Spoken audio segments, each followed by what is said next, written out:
je m'appelle Antonin et je travaille dans le secteur de l'éducation au numérique depuis maintenant 5 ans. Ça fait 5 années et j'ai vu coexister le meilleur et le pire en la matière. Prenons la robotique éducative par exemple. C'est bientôt Noël et puis on verra bientôt sous les sapins des tas de jolis robots clignotants qui savent danser en faisant une jolie musique préenregistrée. Avec les enfants, on les fera danser 2-3 fois sur la table. Et puis on se rendra compte qu'on n'arrive pas à faire grand-chose de plus avec, on les rangera dans un placard et on les oubliera. C'est triste parce que ma conviction, c'est que le robot, c'est un formidable outil pour éduquer les enfants et les jeunes dans une société transformée par le numérique. Le robot, c'est à la fois une machine physique qui interagit avec son environnement et c'est un outil entièrement programmé par l'homme. Une fois qu'on comprend comment il fonctionne, on comprend aussi comment fonctionnent nos ordinateurs, par exemple. On apprend à contrôler la machine pour ne pas être programmé par elle. En gros, on se prépare à devenir un futur citoyen. Mais pour ça, il faut pouvoir ouvrir la machine. Pour ça, il faut pouvoir la programmer. Pour ça, il faut disposer d'un robot conçu dans une visée éducative. Alors, avec quelques amis, on a décidé de créer une autre association pour aider les enfants, pour aider les enseignants et leurs parents à s'y retrouver. Popistation, c'est la réunion inédite d'associations reconnues complémentaires de l'école, comme la Ligue de l'enseignement, de grandes universités, comme l'ESAM, qui comprend le CNAM, les Arts et Métiers, les ENSAM ou encore l'École du Louvre, d'organismes de recherche de pointe, comme l'INRIA, et d'entreprises du secteur, comme Génération Robot ou Pollen Robotics.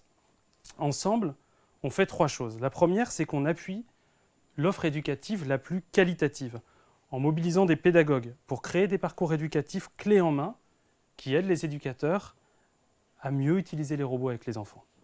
La deuxième, c'est qu'on développe des robots adaptés aux enjeux éducatifs, des nouveaux robots. On fait travailler des ingénieurs sur le sujet, en lien avec les enseignants, en lien avec les animateurs et les parents. La troisième, c'est qu'on favorise le développement d'une robotique plus ouverte, en mobilisant nos importants réseaux pour la faire connaître et la faire reconnaître. Alors vous vous dites, qu'est-ce que ça veut dire plus ouverte ?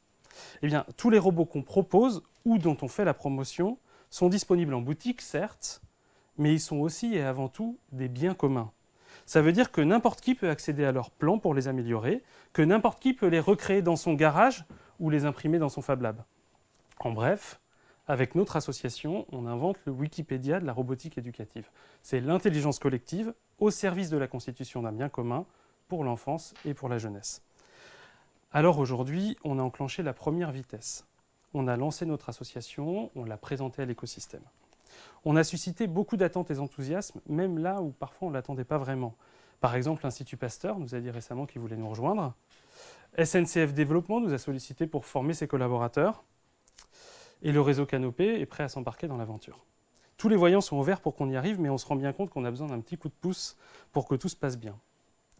Notre idée, c'est que si la MGN nous choisit comme lauréat, l'accompagnement de la station F, d'une part, va nous servir à stabiliser un modèle économique dont notre principal risque aujourd'hui est qu'il parte dans tous les sens. Le soutien financier, cumulé à l'argent dont on dispose déjà, devrait nous permettre de recruter, enfin va nous permettre, c'est clair, de recruter un collaborateur sur 6 mois sur le développement en 2019. Et ce petit coup de pouce sera alors décisif pour qu'on enclenche pleinement une dynamique de développement. Voilà, je suis prêt à répondre à vos questions. Je vous remercie pour votre intérêt.